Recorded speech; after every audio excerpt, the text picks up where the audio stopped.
पुरुषा धर्मस्यास्य परन्तप धर्मस्यास्य परन्तप अप्राप्यमान्निवर्तन्ते अप्राप्यमान्निवर्तन्ते मृत्युसंसारवर्त्मनि मृत्युसंसारवर्त्मनि मया ततमिदं सर्वं मया ततमिदं सर्वं जगदव्यक्तमूर्तिना जगदव्यक्तमूर्तिना मत्स्थानि सर्वभूतानि मत्स्थानि सर्वभूतानि न चाहन्तेष्वस्थितः न चाहन्तेष्वस्थितः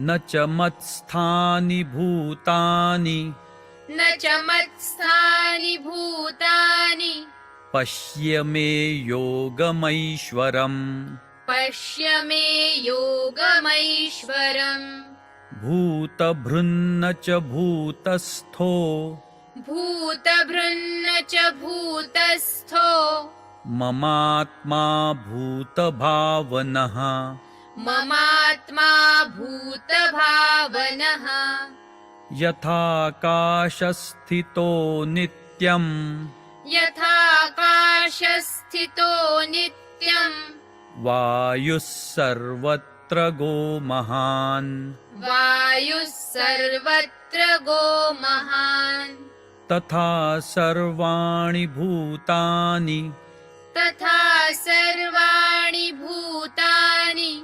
मत्स्थानीत्युपधारय मत्स्थानीत्युपधारय सर्वभूतानि कौन्तेय सर्वभूतानि कौन्तेय प्रकृतिं यान्ति मामिकाम् प्रकृतिं यान्ति मामिकाम् कल्पक्षये पुनस्तानि कल्पक्षये पुनस्तानि कल्पादौ विसृजाम्यहम् कल्पादौ विसृजाम्यहम् प्रकृतिं स्वामवष्टभ्य प्रकृतिं स्वामवष्टभ्य विसृजामि पुनः पुनः विसृजामि पुनः पुनः भूतग्राममिमं कृत्स्नम् भूतग्राममिमं कृत्स्नम् अवशं प्रकृतेर्वशात् अवशं प्रकृतेर्वशात् न च मान्तानि कर्माणि न च मान्तानि कर्माणि निबध्नन्ति धनञ्जय निबध्नन्ति धनञ्जय उदासीनवदासीनम् उदासीनवदासीनम् असक्तन्तेषु कर्मसु असक्तन्तेषु कर्मसु मयाध्यक्षेण प्रकृतिः मयाध्यक्षेण प्रकृतिः सूयते सचराचरम् सूयते सचराचरम् हेतुनानेन कौन्तेय हेतुनानेन कौन्तेय जगद्विपरिवर्तते जगद्विपरिवर्तते अवजानन्ति मां मूढा अवजानन्ति मां मूढा मानुषीं तनुमाश्रितम् मानुषीं तनुमाश्रितम् परं भावमजानन्तो परं भावमजानन्तो मम भूतमहेश्वरम् मम भूतमहेश्वरम् मोघाशामोघकर्माणो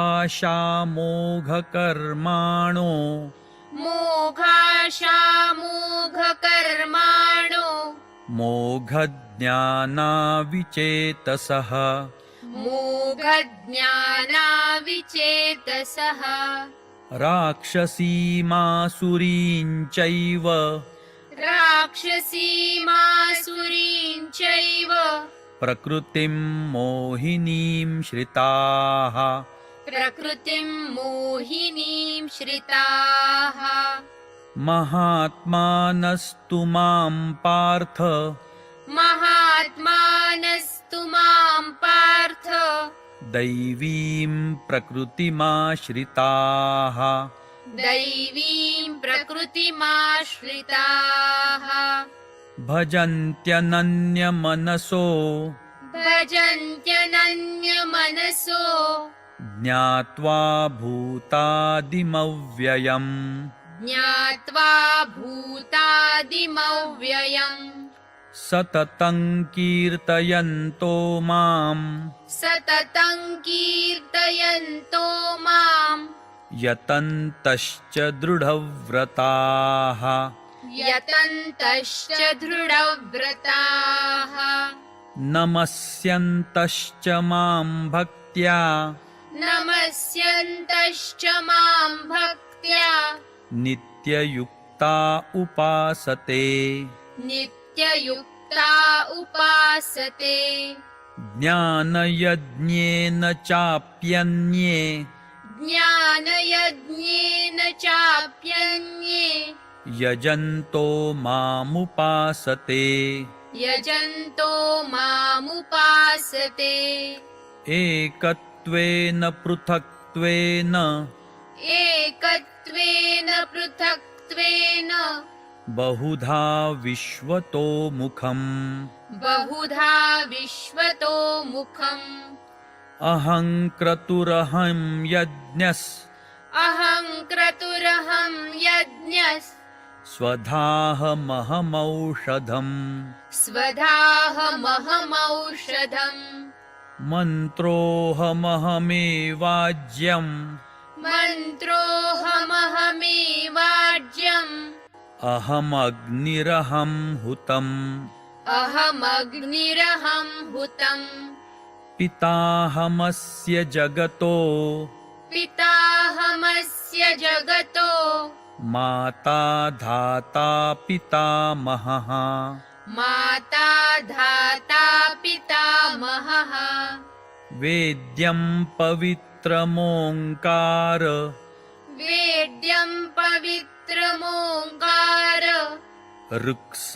ऋक्सामयजुरेव च ऋक्सामयजुरेव च गतिर्भर्ता प्रभुः साक्षी गतिर्भर्ता प्रभुः साक्षी निवासः शरणं सुहृत् निवासः शरणं सुहृत् प्रभवः प्रलयस्थानन् प्रभवः प्रलयस्थानन् निधानं बीजमव्ययम् निधानं बीजमव्ययम् तपाम्यहमहं वर्षन् तपाम्यहमहं वर्षन् निगृह्णाम्युत्सृजामि च निगृह्णाम्युत्सृजामि च अमृतं चैव मृत्युश्च अमृतं चैव मृत्युश्च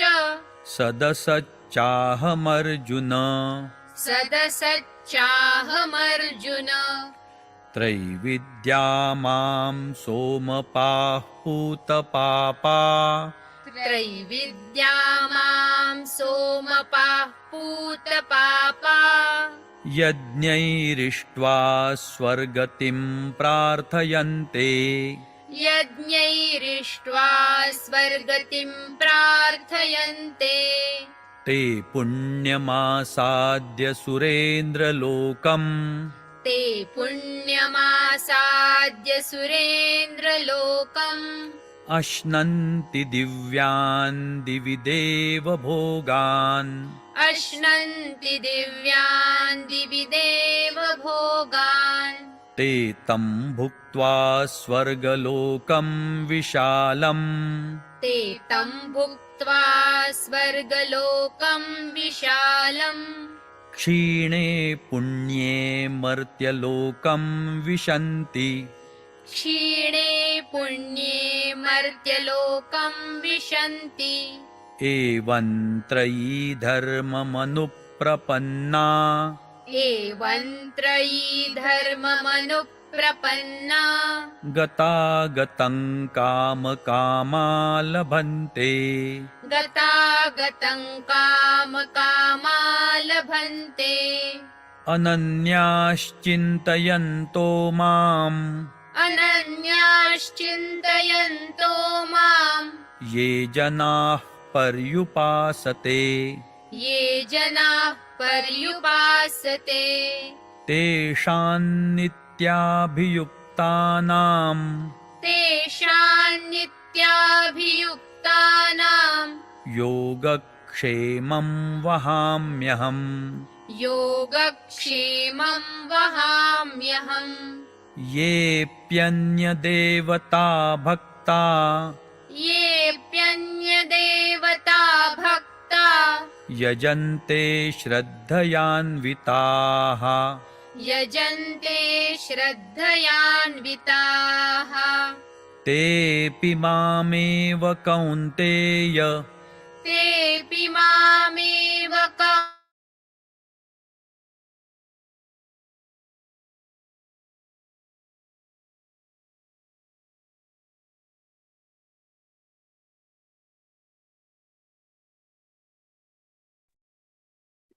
Shri Krishna. A very warm welcome to this session, all of you. So we'll be studying the ninth chapter today for the Pathaka exam. So let's begin with the Prarthana first. Vasudeva Sutam Devam Kamsa Charooramardhanam Devaki Paramanandam Krishnam Vande Jagadgurum Krishnam Vande Jagadgurum. Jai Shri Krishna. So this will be an interesting class. We'll be seeing all the rules as per the new version. We have version 6. So those of you who have learned it in the 5.0 version, they'll get to see all the shlokas in 6.0 version. It will be very interesting to see all the shlokas. It's a small adhyay with full concentration. We all will be listening to the shlokas. So let's begin. I request everybody to keep their PDFs handy and if a pen, pencil, something to mark the important points. Let's begin. Om Shri Paramatmane Namaha. Srimad Bhagavad Gita Atha Navamodhyayaha. Here in Navamodhyaya, Mo will have a aghat. It's going to be a very gentle aghat because Mo will be elongated. You all must be aware of it. Okay. This is very fairly straightforward. We'll go to the first shloka, bhaiya. Shri Bhagavanuvacha Idantu te guhyatamam pravakshyamyanasuyave Jnanam vijnana sahitam yajñātvā mokṣase shubhat. Very interesting. See the first shloka itself. We'll look at all the anuswars. Edantu te guhyatamam. Guhyatamam. This is always a little tricky for many people. After the letter gu, ha is half and ya is complete. Guhya. Guhyatamam. Here the sound should be complete. Not guhyatamam. The sound should come complete. Then pravakshyamyana. Ya. Here prava is followed by half ka, half sha and a complete yaksha because consists of two consonants. Pravakshya. Ya will have a very subtle aghat of ma. Kshyamyana. Here one common mistake that happens is pravakshyamana. The sound of ya is not audible for many people. So we have to be very careful with that. Pravakshyamyana suyave. So will be a long sound. Please take care of that. Jnanam. Here as per the new rules. Now let us quickly see what are the new rules when an anuswar is followed by three consonants, ya, va or la. The ya, va or la consonants, the sound will be a nasal consonant corresponding to one of these three letters. Okay, so because here anuswar is followed by va, we will say jnanam. Now we are all used to, most of you are already probably used to saying jnanam.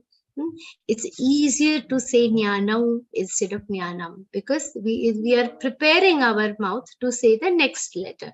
So there will be a nasal va consonant that we are saying here. Jnanam va jnanam vijnana sahitai.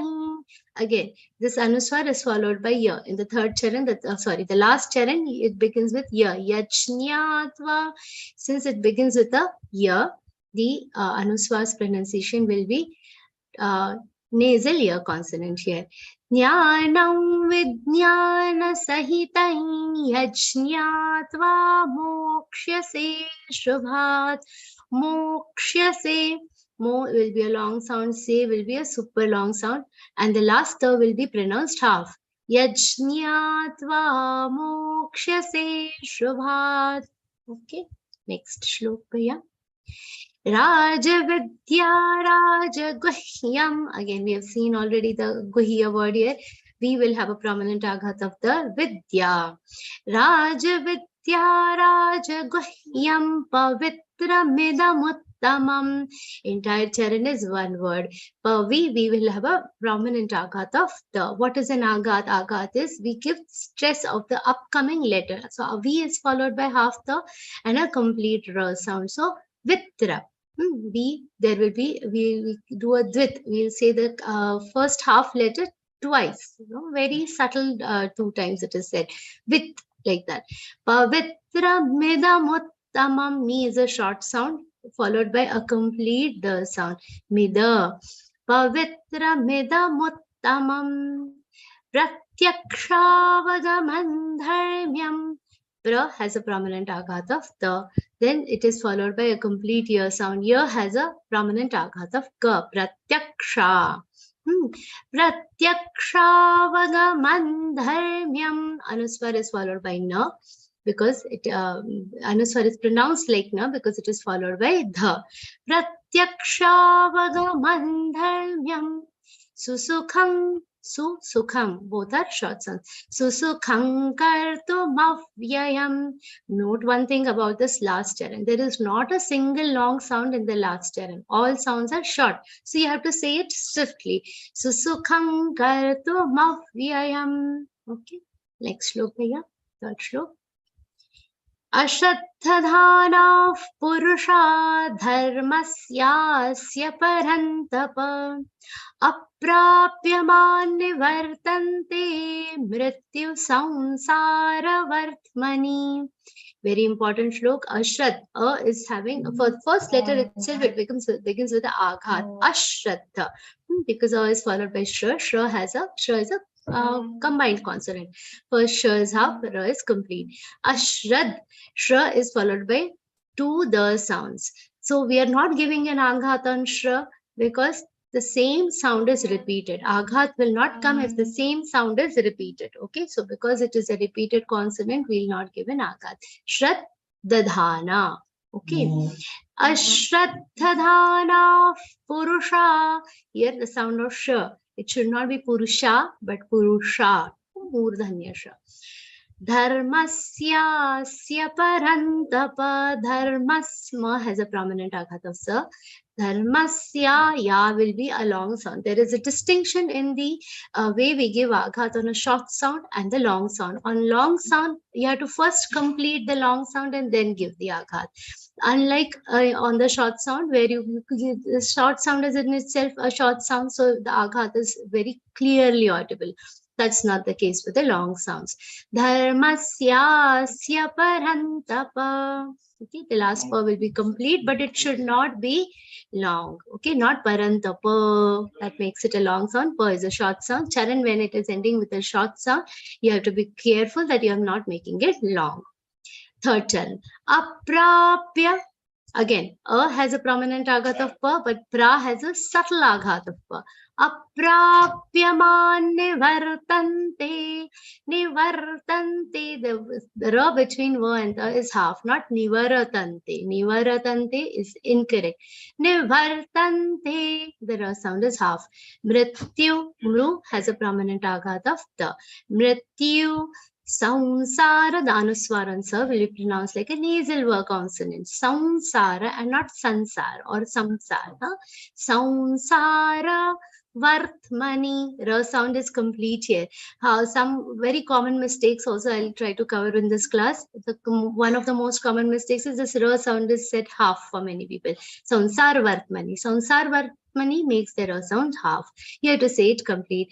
Mrityu Saunsara Vartmani.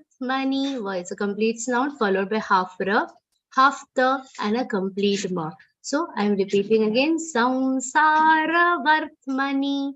Mrityu Samsara Vartmani. Again, the charan is ending with a short sound. So you should not elongate and say ni. That makes it long. It's a mistake. Next. Maya tatamidam sarvain. Tatamidam. Tata. Both sounds are complete. And me will be a short sound. Maya tatamidam sarvain. Jagadavyak Murtina Jagadavyakta. The has a prominent aghat of va. Half va is followed by a complete ear sound. So, and ya is followed by half ka and a complete ta. So, ya also has a prominent aghat of ka. Jagadavyakta Murtina. Matsthani. Ma is followed by half ta. See how many consonants are there? 3 consonants. So, you have to be very careful here. Ma is followed by half the, half sa, and a complete tha. So each of the consonants should be clearly audible. Matsthani sarvabhutani nachahanteshvavasthitaha. This looks very simple, straightforward. You have to be careful with the pronunciation. In the 4th charan, nachahante is a long sound and with a aghat. So you have to complete the long sound, then give a subtle aghat of shra. Tesh. Then Shra is half, va is complete, followed by a complete verb which has a prominent aghat of sa. Teshvavasthitaha, teshvavasthitaha. The sound of va is clearly audible twice. Teshva, again, vasthitaha. Nachahanteshvavasthitaha. Okay, next shloka bhaiya. Nachamatstani bhutani. Pashya me yogameshwaram bhutabhranna cha bhutastho mamatma bhutabhavana. Looks very easy shlok, but you have to be very careful at certain points. I'll tell you where. Nachamatstani bhutani. Both knee sounds should be short here. You should not make it, because this charan is ending with a short sound. As the one very common mistake is nachamatstani bhutani pashyame. It appears so correct, but knee sound has gone completely wrong here. So be careful. This charan is ending with a short sound. Then pashyame yogameshwaram. Yo will be a long sound. Mai is also a long sound. So the aghat on mai will be a subtle aghat. Not maishwaram. This is another common mistake. Pashyame yogameshwaram. Bhutabhranna. Now here also one very uncommon, but this mistake happens for many people. That aghat of bha comes on ta for some people. Bhutabhranna. This is wrong. Many pronunciations come like this. Bhutabhranna cha bhutastho. Why? Because they assume bru as a combined consonant. That's not the case. So bru is one consonant, one vyanjan, so there won't be any aghat. Make a note of this. Bhutabhranna cha bhutastho mamatma. Both long sounds are consecutive 3 long sound. Ma, and bhu. So you have to give equal time on all the 3 consonants, all the 3 long sounds.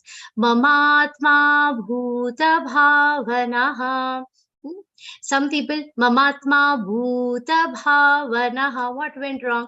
Ma, first 2 mas you said little short. Bhutas bhu, one I have said long. That should not happen. All 4 consonants are long, should be given equal importance. Mamatma bhuta bhavanaha. Yes, we can go to the next shloka here. Yathakashasthito nityam. Now, very important. Yathakashas has a prominent aghat of sa. Yathakashasthito nityam. Ni has a prominent aghat of ta. Nit. Then anuswar is followed by va. That's why here, according to the rules that we have learned in version 6 grammar rules, the anuswar will be pronounced like a nasal V consonant. Nityam. Yathakashasthito nityam vayuh sarvatra go mahan tatha sarvani bhutani matsthani ityupadharaya. Very important, especially the second and third charan. Now, first charan we have already discussed. Second charan, please see. Vayuh sarvatra go mahan. Here, what goes wrong? The sound of na becomes long. That makes it complete. You have to ensure that you cut it short. Mahan, just cut it short. It is a half na. Then tatha sarvani bhutani, very easy to say. Bhutani should again be a short sound. Please be careful with that. Matsthani ityupadharaya. The fourth charan, entire charan is one word. Ni will have a very subtle aghat of the ni. The is half, ya is complete. Here the pronunciation mistakes that happen is nitupadharaya. It should not sound like tupadharaya. Thupa. The sound of ya should be clear. Then again, this charan is also ending with a short sound. Not dharaya. That's incorrect. Matsthani thupadharaya. You have to complete and stop it there. Next, yes, Bhaiya, we can go. Sarvabhutani kaunteya.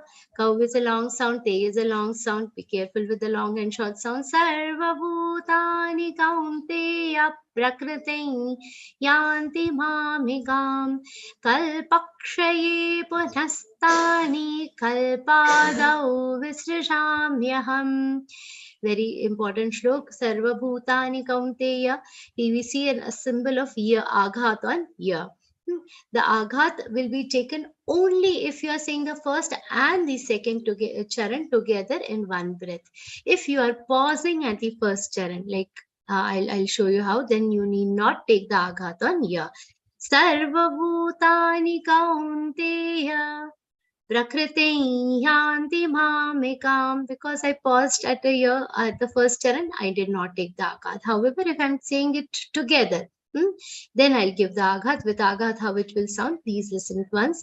Sarva bhutani kaunteya prakriti yanti mamikam. Okay. In both cases, whether you say it with aghat, only if you're saying continuous, then give aghat. Both ways are correct. You will not lose marks on any of the ways. Then prakriti, the anuswar will be pronounced like a nasal ya consonant. The ya sound will come from your nose, ya. Ya has a very subtle aghat of na. Prakriti yanti mamikam. Kalpakshayika has a prominent aghat of la. Pa will have a prominent aghat of ka. Kalpakshaye. Sh sound should be clear and not sh. See, the three types of sh also, there should be a distinction in the pronunciation. Sh, sh, ksha. Kalpakshaye punastani. Charan ending with a short sound. Make a note of wherever the charans are ending with short sounds. Kalpadau visrijamyaham. Visrija, sru. Very common mistake that happens here. Visrijamyaham. What went wrong? It is correct. It's sounding correct. But the aghat on V came, which should not come. V is followed by sa with a rishi's romatra. One consonant and one vowel. So there won't be any aghat. Visrijamyaham and not visrijamyaham. Okay, you have to be very careful here.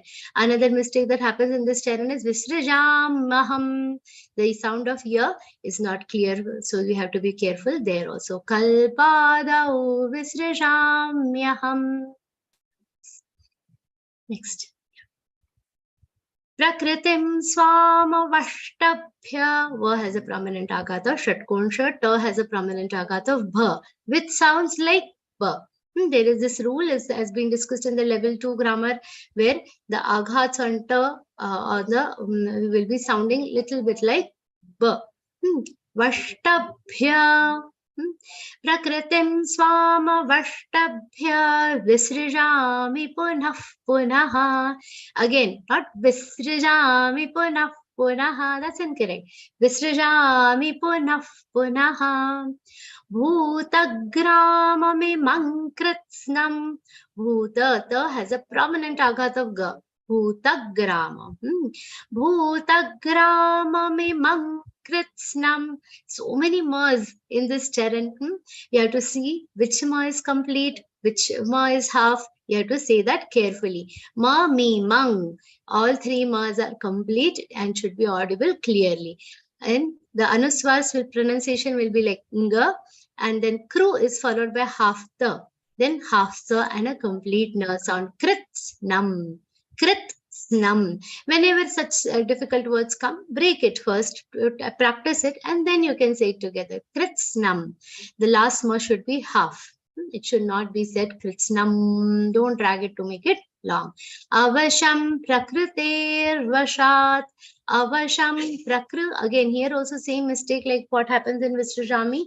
The aghat on V we have to avoid. Here also aghat on pa comes for many people. Prakriter vashat. Just check your own pronunciation while we are on this shloka. Try to say, are you giving the aghat? Check it simultaneously.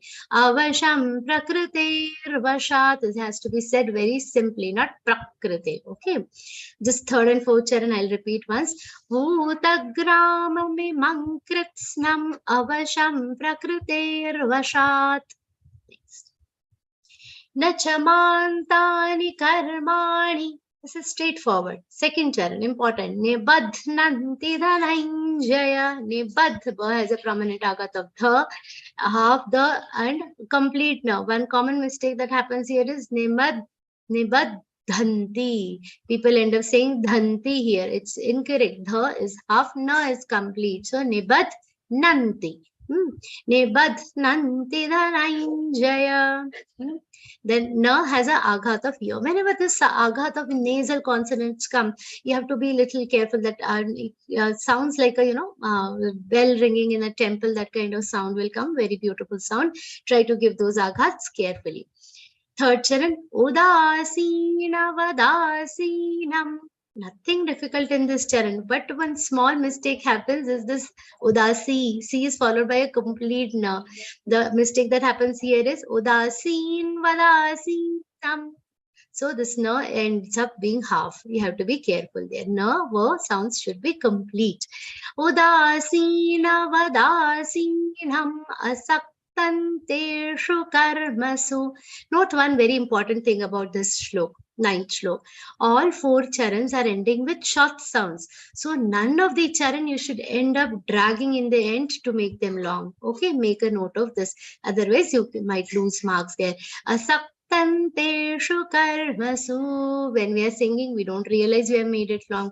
Okay, all four charans in this shlok are ending with short sounds. Next shlok. Mayadhyakshena.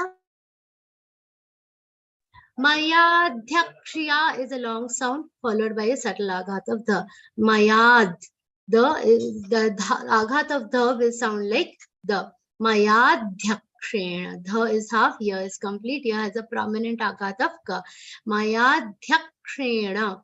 The agana will get an aghat of pa. We'll give a stress of half pa.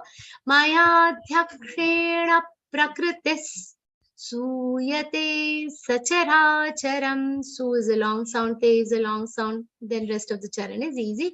Last part will be half. Hetu nanena kaunteya. Hetu, tu is a short sound. Hetu nanena kaunteya. Please note, he, ne, he, na, ne, kau and te. Many long sounds in this charan. Tu is between two long sounds. You have to be careful here that this tu is remaining short. Hetunanina kaunteya jagadviparivartate. Jaga is followed by half the and a complete verb with the e sound. Jagadviparivartate. Jagadviparivartate. Next look. Next sound. Next shloka, bhaiya. 11th. Avajananti mamudha Ja is a long sound followed by na. Na has a prominent aghat of na again. Ti will be short. Avajananti mamudha. Both are long sounds. Manushin tanumashritam. Param bhavamajananto mamabhutamaheshwaram. Very easy shlok. Let's look at the charan wise. Mavajananti mamudha. Manushin. Ma is a long sound. Nu is a short sound. She is a long sound. So alternately short and long sounds. You have to say it carefully. Tanumashritam. Ma has a subtle aghat of sh. And ra is complete. Mashritam. Param bhavamajananto. Very easy. Mama, mama. Both ma sounds are complete. Don't say mam bhutamaheshwaram. That's incorrect. Mama bhutamaheshwaram. Okay, next shloka. 12th shlok, bhaiya. Moghasha mogha karmano. Moghasha. Please note the sounds of sh should be a soft sh here, not moghasha. Moghasha mogha karmano. Only two short sounds in this charan, gha and ka. Rest all sounds are long. Moghajnana vichetasaha. Now for me the aghat of gha comes like the, because I'm used to saying jnana, jnaneshwari. But for some people, if people say jnana, their aghat will be moghajnana. And so the ideal way to say it is half jana, moghajnana, jnana, jnana, jnana, jnana. All three versions are acceptable. You will not lose marks for that. Most of you have given jignas, you already know that. So, but aghat should be, there has to be consistency. In one shloka, you're saying moghajnana, and another one moghajnana. Do not do that and give the aghat according to your pronunciation. I'm saying nya and I'm giving an aghat of ja, that is not, that will sound very absurd. So, because I'm saying jnana, I'm giving aghat of the. Moghajnana, I'll say in all three versions. Moghajnana, moghajnana, moghajnana. All three are correct. Moghajnana vichetasaha. Rakshasi. Ra has a subtle aghat of ka. Rakshasi masurim chaiva. Prakritim mohinim shritaha. Now here I stopped at chaiva. I took a mild pause, so I didn't give the aghat on va. But if I don't wait, I'll give an aghat of pa on va. How that will sound? Please listen once. Rakshasi masurim chaiva prakritim mohinim shritaha. Fourth charan once. Prakritim. Because it is followed by ma, anuswar is pronounced like ma. Mohinim. Ni is a long sound with a anuswar. Now, here that is pronounced like ma. Then shri will be a short sound here. The shri is a short sound between two long sounds. So be very careful with the pronunciation. Mohinim shritaha. Next shloka. 13th. Mahatmanastu mam partha. Maha is a long sound with a subtle aghat of the. Mahatmanastu mam partha. Charan is ending with a short sound. So partha will be short, not partha. Daivim prakriti mashrataha. Daivi, dai and vi both are long sounds. What happens here? People end up saying dai shorter than vi. That should not happen. Just check your pronunciation. Are you giving equal importance, equal duration spent on both the long sounds? Daivim prakriti mashrataha. The aghat on ma will be very subtle because it is a long sound. Complete the long sound and then give the aghat of sh. Mashrataha. Bhajantyananya manaso. Very easy, a very important charan. Many mistakes happen here. Bhaja, ja is followed by half na, half to and a complete ya. Bhajantya, bhajantya. All three sounds should be clearly audible. Then nanya. Na has a prominent aghat of na again. Bhajantyananya manaso. This aghat you will give only if you are saying third and fourth charan together. If you are waiting at manaso, do not give the aghat of jnatva. Bhajantyananya manaso jnatva bhutadim havyayam. Nyatva, nya is a long sound. Aghat will be settled. Nyatva, chnyatva, gnyatva. All three are correct.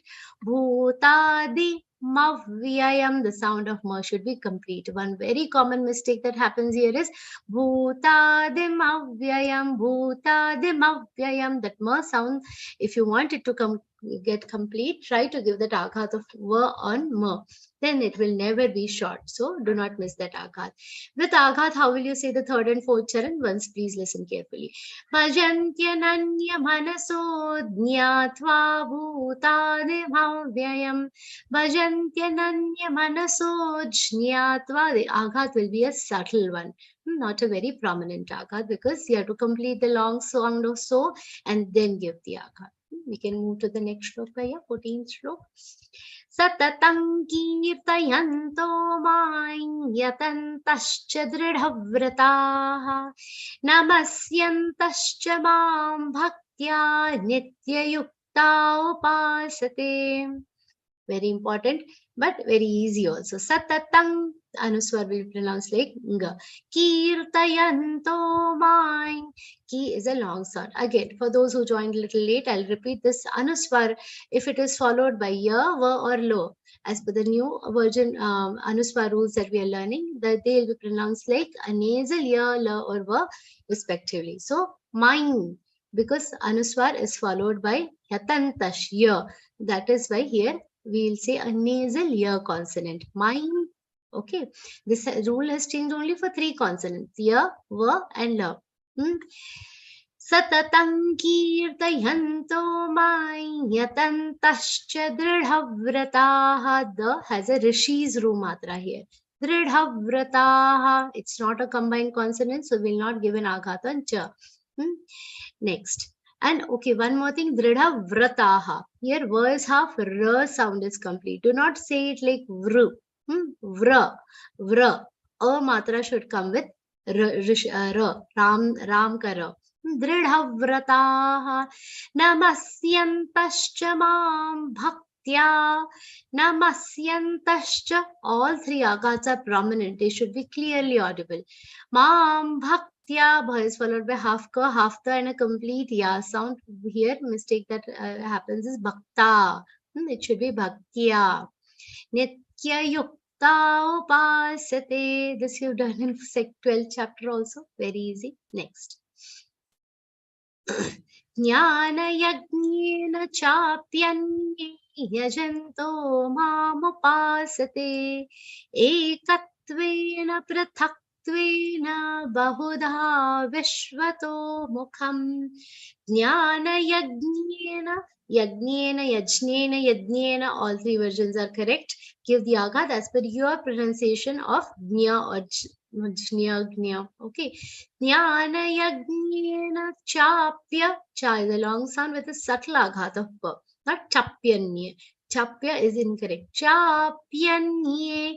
Now, here very important, ya has a prominent aghat of na, and then again it is followed by ya sound. So half na between 2 ya sounds should be said very clearly. Here chapanne, there are many different mistakes that happen in this particular word. Chapyanye yajanto mamupasate ekatvena. Ka has a prominent aghat of ta is half and va is complete. Ekatvena prathakwena. Pritha, tha is followed by half ka, half the, and a complete word. Like prithvi, we'll say pr. Prithakwena. Now sound will be complete, but not long. Bahudha. Here instead of bahudha, many people end up saying bahuda. We have to be careful. Bahudha vishvato mukham. V has a prominent aghat of sh. Vishvato mukham. Next shloka. Aham kraturaham yajnasvadhahamaham mantrohamahame-vajyam ahamagniraham putam. Very important shloka of this chapter. Aham ha anuswar will be pronounced like ng. Then kraturaham yajnas. Kra, it's not kru. Okay, ka half, ra is complete. Kratu rahang, both. There are two complete ras in this word. Ka is half, ra is complete, then ta with a u sound, short u sound, then followed by ha, complete ra. Kratu raha, anuswaran ha will be pronounced like a nasal ear consonant. Kratu rahain yagnyas. The Visarga's pronunciation will be like sa. Second charan, Swadhaha Mahamaushadham. Here, one very common mistake that happens is the ma between the two her sounds, Swadhaha, becomes half, and that completely changes the meaning of the shloka. We have to be careful that that ma sound is complete. Swadhaha Mahamaushadham. And not Swadaha Mahamaushadam. That's incorrect. Swadhaha Mahamaushadham. And the mau sound will be long. Mantro, there is no aghat on ma. Naisargic natural aghat will come, let that come. Ma is followed by half na, then a half the, and a complete ra. Because there are three consonants, we will not give a deliberate aghat on ma. Mantro hama hame vajyam. Again, here also not hum hame. Hum hame makes the middle ma half. That's incorrect. Hama hame vajyam. Y is followed by half ja and a complete ya. Mantro hama hame vajyam mahamagnir. Now here, I combined both the words, but here the fourth charan, ahamagnir, aha, again, ma will be complete. Give a prominent agat of ga on that ma. Ahamagniraham hotam. Next slow. If you have any doubts, please note them down. We'll take your doubts towards the end of the session. Very few shlokas, half of the chapter is already done. So please note your doubts. Pitahamasya jagato mata dhata pitamaha vedyam pavitram omkara raksama yajurevacha. Pitahamasya jagato, very easy, you have to take care of the aghat. Second charan, mata dhata pita mahaha. Here Visarga's pronunciation, people get confused. How should it be pronounced? Ha ha, two times ha. Or you can give a prashvas also. Third charan, vedyam. Ve is a long sound. Don't say vedya. It's vedya. Vedyam pavitram omkara. V has a prominent aghat of tra. Then mo has a prominent aghat of nga. Pavitram omkara. Ra will be a complete sound. Not omkara. Half ra. Also, it should not be dragged to make long. Fourth charan is very important here. Riksama, here is an independent letter with a prominent aghat of ka. So like how we saw in the previous third shlok, I think Ashraddhadana on a swar, we gave that aghat of sh. Here also on this ru, rushi, it's a vowel. On that vowel, we are giving a prominent aghat of ka. So you have to note this pronunciation. Riksama, Riksama. Again, sound of ma has to be complete, not Riksam Yajurevacha. This is the most common mistake where people lose marks. Riksam Yajurevacha. Ma has to be a complete sound. Riksama Yajurevacha. Okay, next slow. 18th. Gatir Bharta Prabhustakshi Nevasa Sharanam Surat Prabhava Pralayasthanam Nidhanam Bijamavyayam. Important shlok, please listen carefully. Gatir Bharta, ta has a subtle aghat of pa, where many people Gatir Bharta Prabhustakshi. That's incorrect. Ta, complete the long sound of ta, then give a subtle aghat of pa. Gatir Bharta Prabhustakshi. Sa is a long sound. So here also the aghat will be subtle. Sakshi Nevasa Sharanam Surut. So is a short sound. Ha has a Rishi's Ru Matra like we have in Hriday's Ru. Surut. There will be half. Prabhava Pralayasthanan. Here Visarga's pronunciation important. You should not miss that. Prabhava Pralayas. No matras but very easy pronunciation of Visarga. Sthanan Nidhanam.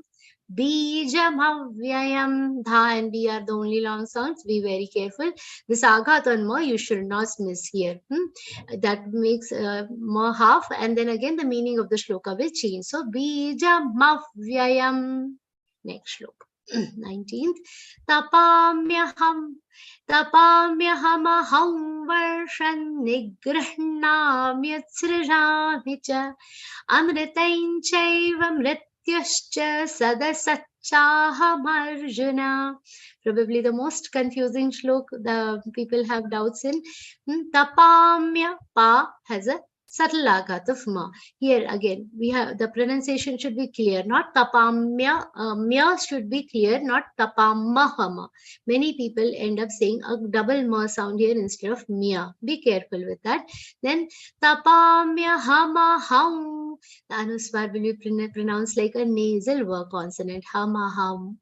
Ha ma hum. Ha ma hum. Those who have learnt it in the old version, they have learnt it like tapamya hama hum version.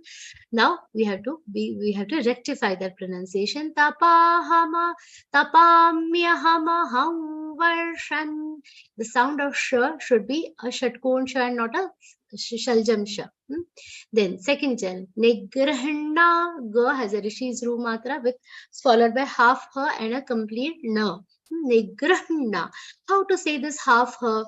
You have to breathe out from the tummy. That it has to be said with a little force.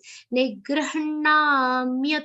Ma is half, ya is complete, ya has a short matra. So nigrahnamyat srajamicha. U is followed by half the answer with the rishi's ru matra. Nigrahnamyat srajamicha. Amritaim chaiva. Chai is a long sound. Mrityascha. Mru has a prominent aghat of the. U has a prominent aghat of sh. Sadasachaham Arjuna. Very easy, but the sounds of the and ma become incorrect here. Sada, the has to be complete. Sadasachaham Arjuna. Now will be complete but not long. Again, one small thing. All four charans are ending with short sounds. Do not drag any charan towards the end to make it long. Okay, that mistake you should avoid in this 19th shlok. Next.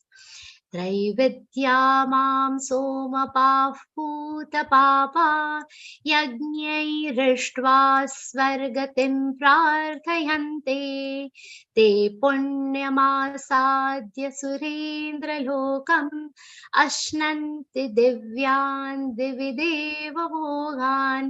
We switch to Trishtup Chanda tune here. Traividya. Trai will be a long sound. Here one common mistake. Traividya. Trai nahi. Traividya. Trai will be long.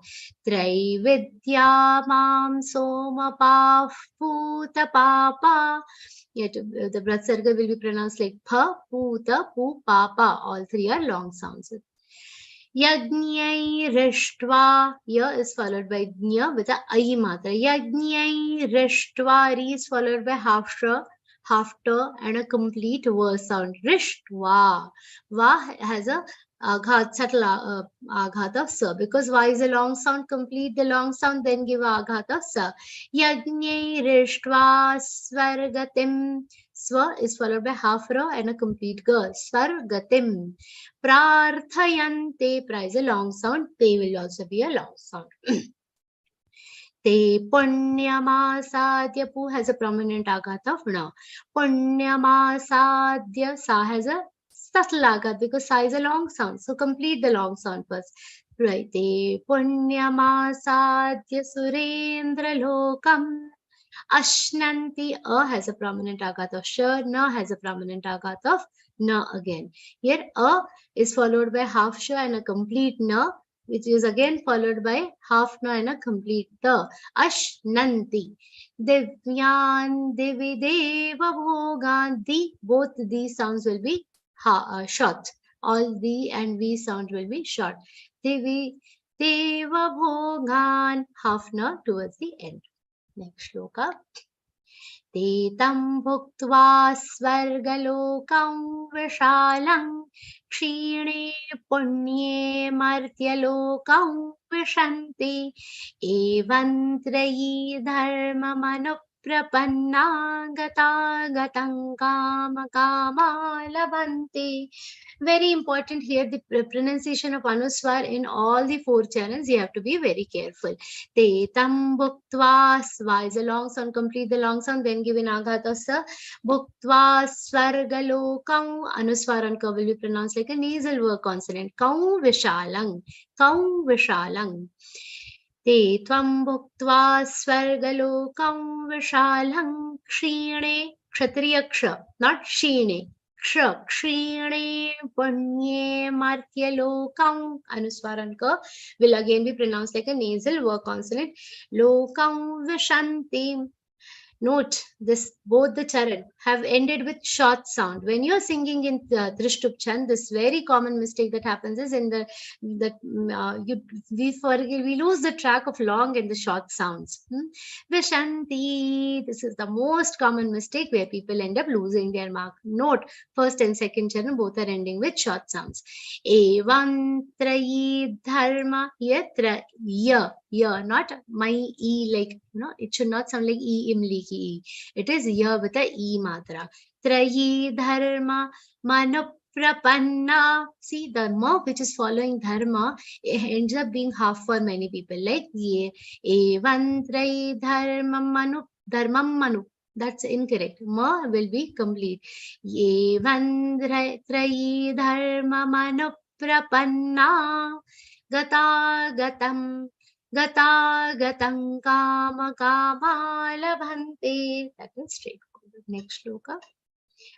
Ananyāśchintayanto māṁ ye janāః paryupāsate teshān nityāviyuktānaṁ yogakshemam vahamyaham. Those who are trying to upgrade from version 5 to version 6, very important to note all the anuswar pronunciation here.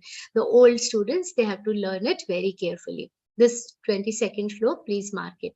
Ananyash. Na has a prominent aghat of na. Ya will be a long sound with a subtle aghat of sh. Then chintaya. Chi will have a prominent aghat of na.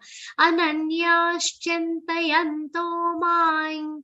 Anuswar is pronounced like a nasal ya consonant. Ye jana paryupasate. Teshan and not teshan. Shatkonsha, sh, the distinction in the pronunciation should be there. Otherwise, that marks are reserved. We'll see the mark sheet towards the end. I'll tell you where you might lose marks for this.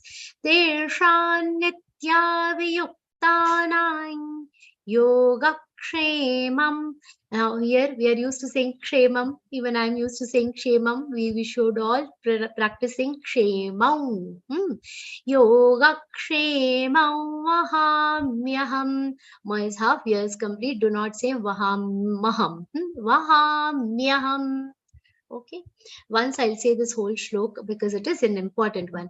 Ananyāśchintayanto māṁ ye janāః paryupāsate teshān nityāviyuktānaṁ yogakshemam vahamyaham.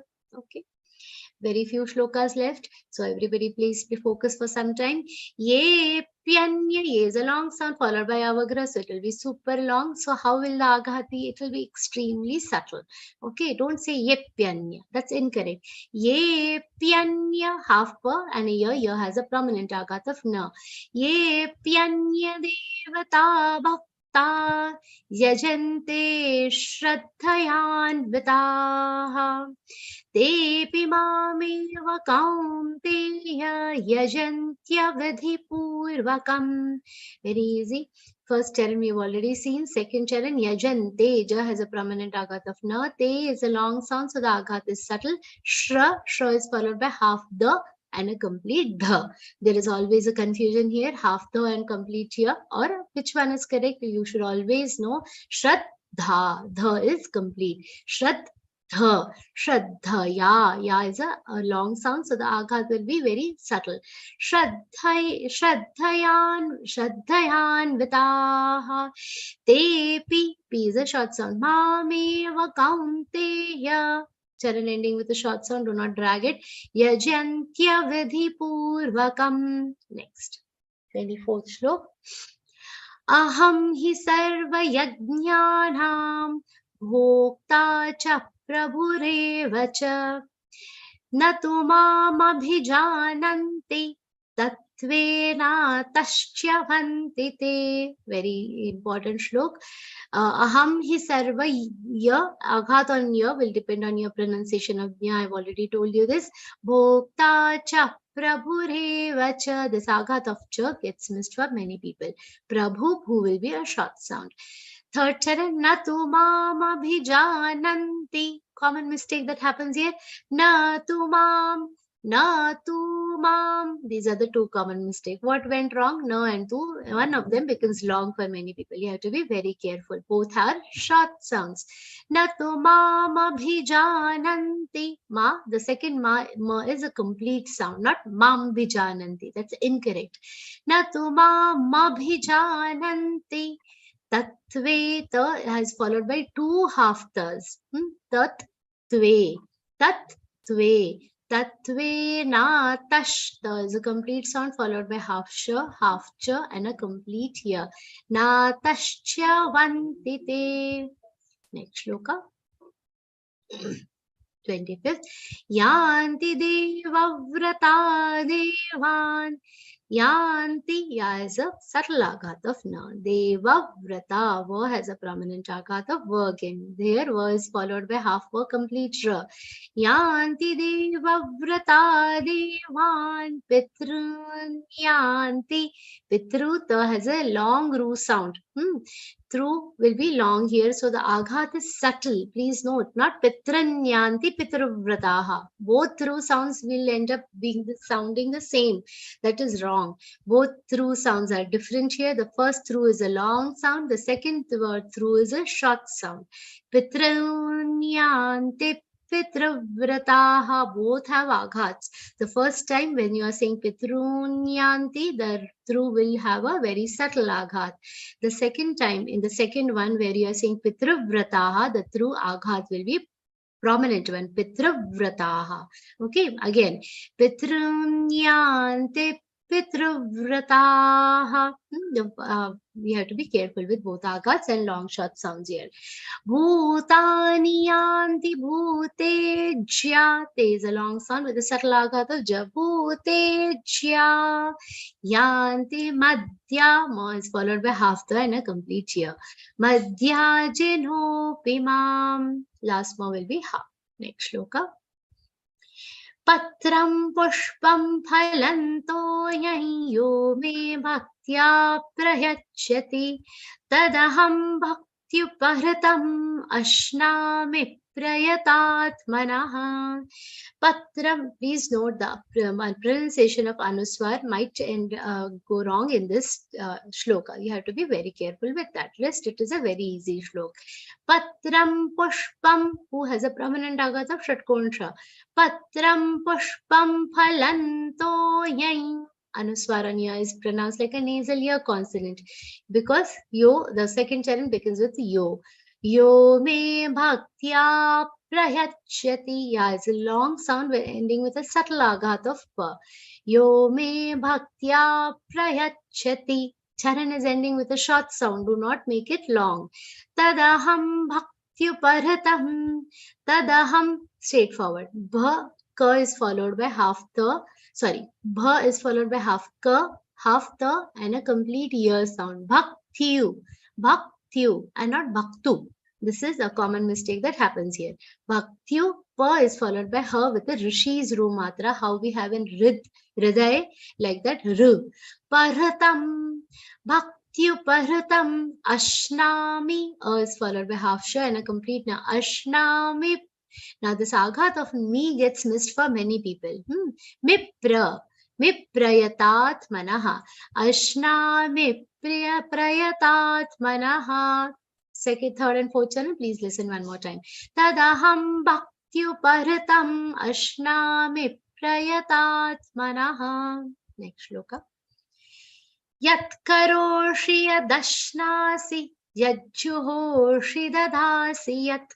Yat tapasyasi kaunteya tat kurushvamadarpanam.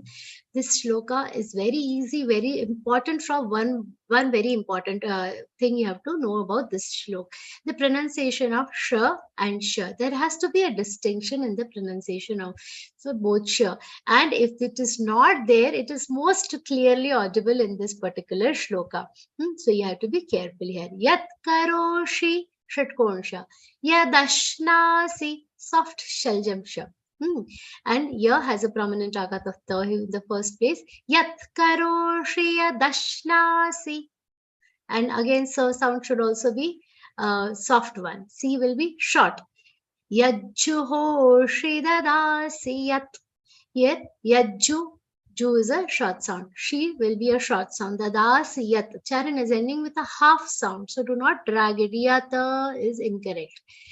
Third charan. Yat tapasyasi. There are two ta sounds. Ya is followed by half ta and a complete ta. Yat tapasyasi. C will be short. Kaunteya. Kau is a long sound with a subtle agat of na. Tat kurushva. Tat followed by half ta and ku. Tat kurushva. Ru has a prominent agata षट्कोण. Tat kurushva madarpanam. Here again, note all four charans are ending either with half sounds or short sounds. Do not drag them towards the end to make it long. This is one again common mistake in this shloka. We can go to the next shloka. Just few 2-3 shlokas left. Let's listen to them with full concentration. Shubha Shubha Phalairi. Entire charan is one word. So Shubha Shubha, both places the sh sound is soft. Shaljam sh. Shubha Shubha Phalairi mokshyase karma bandhanaihi.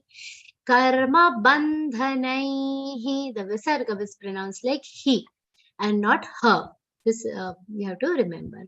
And mokshyase, and this pronunciation mistake that happens here is mokshase. Be careful. Sannyasa yoga yuktatma.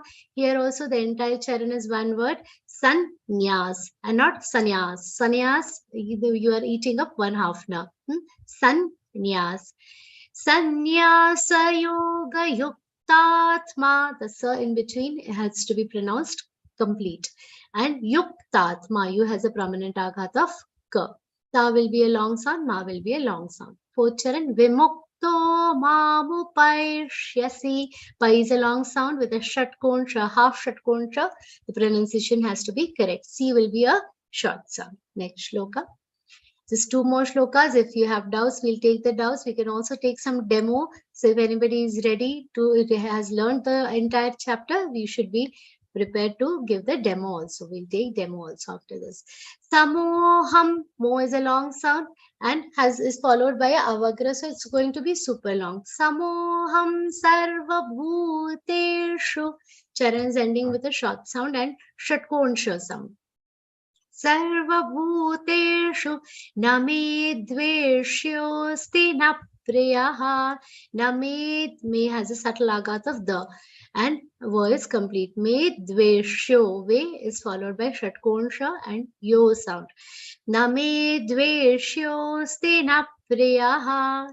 Ye bhajanti tumam bhakti. We have seen the word bhaktya, bha followed by half ka, half the and a complete here.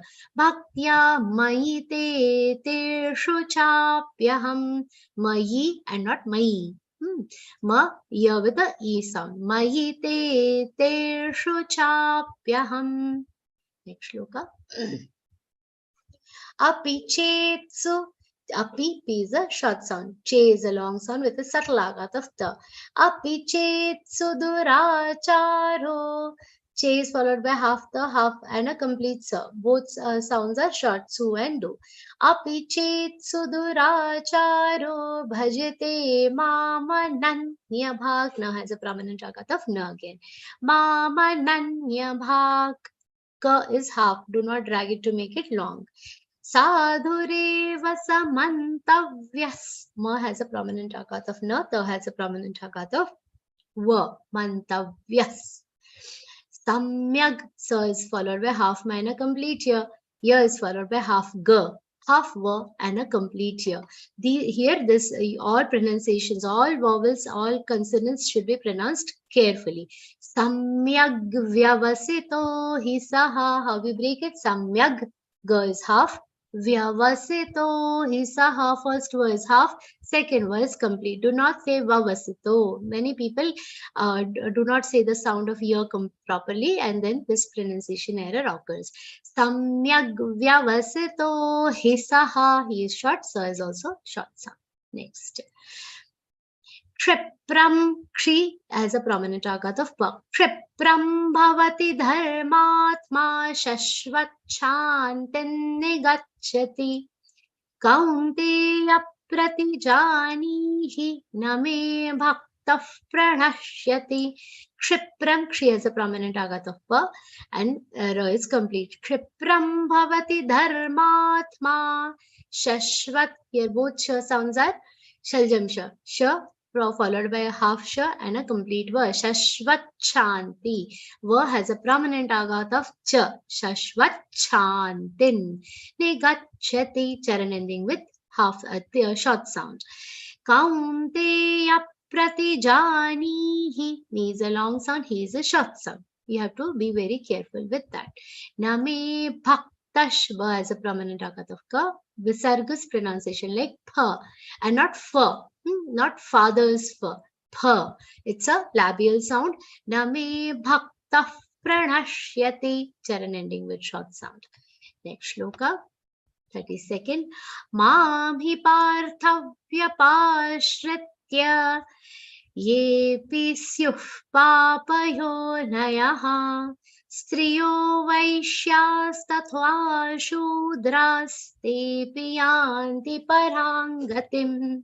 Mam hi parthavyapa. This aghat is missed by many people. Tha has a prominent aghat of half va. Vyap. Mam hi parthavyapashritya. The aghat on pa will be subtle, not pashritya. That's incorrect. Shri is followed by half and a complete year. Please note that the first, second, and fourth charan are ending with short sounds. Do not drag them. Second charan. Ye pis yof. P is a short sound. Sa aghat is clearly audible. P is having a aghat of sa. Ye pis yof. Pa, Visarga's pronunciation will be like pa. Then papayo nayaha. Striyo, sa is half, ta is half, ra is complete. Striyo vaishya. Vai is also a long sound. So vaishyas tatha shudras. Shu is a long sound. Shudras. Dra is followed by Visarga, which is pronounced like half sa. Shudras te piyanti parangatim. Okay. Next shloka. Kim punarbrahmana punya bhakta rajarshayas-tatha anityamasukhallokam imam prapya bhajasvamam. Important shlok. Kim punar. The Brahman word you should know very carefully. Pa is half, ra is complete, followed by half ha and a complete ma sound. So punar, there is no aghat because if a consonant is followed by half ra, we do not give aghat and natural aghat will come, let it come. Punar brahmana. Brah is followed by half ha. Punar brahmana punya bhakta. Here it is bhakta. In the entire chapter, remember where is it bhaktya and where we are saying bhakta. Make a very special note of it. Bhakta rajarshayas tatha. Here shatkonsha. It's a sharp one. Do not say rajarshaya. It's not rajarshaya. Rajarshayas. Bhakta rajarshayas tatha anityamasukhallokam. Ni has a prominent agat of the. Anityama, ma sound has to be complete. It's a very common mistake in this charan. Anityama sukham and not anityam sukham. Entire meaning of the shloka will change. Anityama sukhallokam. Anuswar is pronounced like a nasal l consonant. As I told you, in version 6, we are learning some modified versions of rules about anuswar, modified rules of anuswar of ya, la, and va. If anuswar is followed by la, ya, or va, it will be pronounced in a nasal way. So here, because Anuswar is followed by la, we are saying Sukhallokam. Sukhallokam. Anityama Sukhallokam. Imam prapya bhajasvamam. Last one should be next. Manmana bhava mad bhakto. Ma has a prominent agat of na. Ma is followed by half na and a complete ma sound. Manmana bhava and not bhav. Bhav, the va sound becomes half. So bha and va both will be complete. Manmana bhava mad bhakto madhyaji ma namaskuru. Charan ending with a short sound. Namaskuru. Do not drag it in the end. Mame vaishyasi yuktvaivam. Very clear pronunciations of all vowels, consonants should come. Mame vai is followed by half sha and a complete ya. Mame vaishyasi. C is short sound. Yuktvaivam. U is followed by half ka, half ta and a complete va. Yuktvaivam. Atmanam matparayanaha. Matparayanaha. It can be parayanaha or parayanaha. Both ha or ha pronunciation of the visarga is acceptable. Okay, next. If there are any doubts, please please raise your hands. We'll look at the Pushpika in the meantime. Om Tat Sadite Shrimad Bhagavad Gita Su Upanishadsu. Here, this aghat gets missed. In Pushpika also, aghat and short sound, long sound, you have to be careful. Upanishadsu Brahma Vidyayai. Anuswaranya will be pronounced like ya. Now, this is going to be in all the chapters. So, you have to make a, always make it a habit to say yai yoga here. Om Tat Sadite Shrimad Bhagavad Gita Su Suaghat Upanishadsu Brahma Vidyayai Yoga Shastre Shri Krishna Arjuna Samvade. Anuswar also will be pronounced like a nasal word consonant. Shri Krishna Arjuna Samvade Raja Vidya Raja Guhya Yogo Nama. Raja Vidya, V has a prominent agat of the Guhya. Gu is followed by half ha and a complete ya. Raja Vidya Raja Guhya Yogo Nama Navamo Dhyayaha. Om Shri Krishna Arpanamastu. If anybody has any doubts or if you have to give a demo, please feel free to raise your hands. Yes, Usha ji has raised her hand. I'll unmute her. Ji, if you can start the video, Didi. Yes. Jai Shri Krishna Didi. Jai Shri Krishna, Didi. You'll give a demo or you have a doubt, Didi? Demo. Demo. Oh, very nice. Very good. Okay. What is the name of the adhyay? What is the name of this adhyay? Usha Ganga. Oh, name of the adhyay. Oh, sorry. मुझे लगा मेरा. Got you very surprised, no? Sorry. Raja Vidya Raja Guhya Yogo Nam. Very nice. Okay, Chali, close your eyes, please. Ashrat. Close your eyes. I'll change the slope. You came to know what I was asking. Okay. Ananyashchintayanto mai. Ananyashchintayanto mai. Ye jana paryupasate. Teshan nityabhiyuktanam. Yogakshema vahamyam. Next. अच्छा उसके आगे का बोलना है. हाँ. येऽप्यन्य देवता भक्ता यजन्ते श्रद्धयान्विताः तेऽपि मामेव कौन्तेय यजन्त विधिपूर्वकम्. Very nice. One small thing, Usha Didi, in the 22nd shloka, yoga kshemam vahamyaham. Anuswar of yoga kshemam vahamyaham. Very nice. Very good. Thank Very you. nicely done. Thank Yes, you, Didi. Jai Shri Krishna. Jai Shri Krishna. All the best to you, Usha ji. Jai Shri Krishna, Sujata ji. Jai Shri Krishna. Nice to see you again, Didi. Very I nice. want to give demo. You want to And give one demo? thing I want to tell you, because you are my guru, no? I have passed Gita Pathaka exam 400 out of 400. Very nice. Yesterday. Very nice. Many congratulations to you, Didi. That's a very beautiful news. It's because of you, Didi, because you Okay, Didi. always All motivate to I'm Maya just the doing flow. my job, Yes. Didi. Yes. It's just my job. Thank you. Okay, let's begin with the demo. Okay. So please close your eyes. I'll ask you, Shlok. Okay. Traividya mam somapah putapapa. त्रैविद्यामां सोमपापूत पापा यज्ञैरिष्ट्वा स्वर्गतिं प्रार्थयन्ते ते पुण्यमासाद्य सुरेन्द्र लोकम् अश्नन्ति दिव्यान् दिवि देव भोगान् ते तं भुक्त्वा स्वर्गलोकं विशालं क्षीणे पुण्ये मर्त्यलोकं विशन्ति एवं त्रयी धर्म मनुप्रपन्ना गतागतं काम कामा labhante.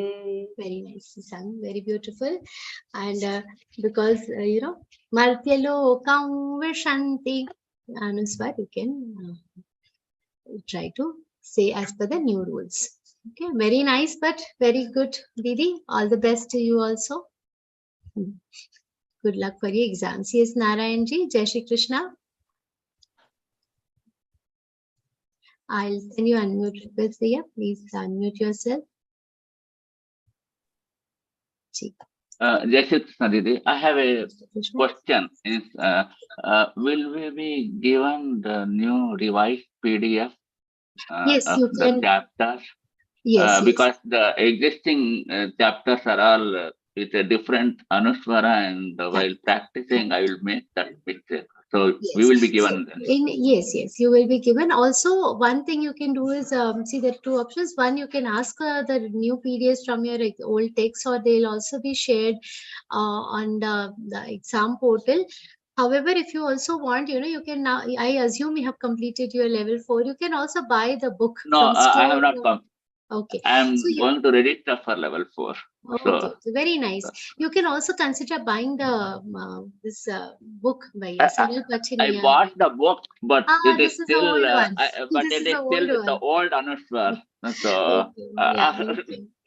so I don't Then have you- a PDF of the book as well as, and so that's why I was asking the new. Yes, you will be provided. Yeah. You Okay. you can get in touch with our faculty members. They will be able to provide you the newer versions. It's you will get it. That's not an Thank issue. you. And Thank also remember, those who are now don't have the access but also want to prepare that way, you should just note that there are you can mark them in your own books also. You understood now, no? So that also you can try to do it on your own also, and you can also definitely get the books. There's no problem with that. It's very nice meeting all of you. You all have stayed for throughout the entire session. I assume there are no more questions. Usha ji's hand is still raised. Usha ji, I hope you don't have anything more to ask.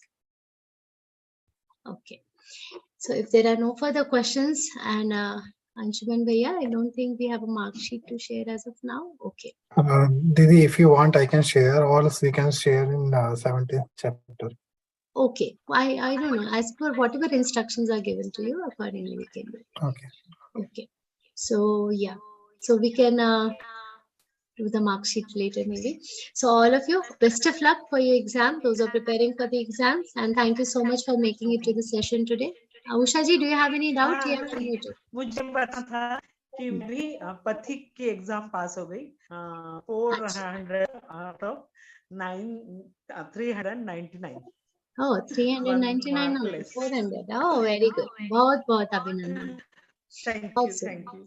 Thank you. आपको very भी much. शुभकामनाएं. Thank you. Continue this kind of studies, all of you. You all are inspiring other participants also. Very nice. With a lot of efforts, you all are doing it. Very good. All the best, all of you. Thank you so much. I think we can take the Samapan Prarthana now, Anshuman Bhaiya. Okay, let's get ready for the Prarthana. Yogesham Sachidanandam Vasudevam Rajapriyam Dharma Samstapakam Veeram Krishnam Vande Jagadgurum Krishnam Vande Jagadgurum. Jai Shri Krishna and Om Shri Krishna Arpanamastu. I wholeheartedly thank all of you for attending the session and lots of best wishes to you. Anshuman Bhaiya, thank you so much for your support throughout the session. Good luck to you.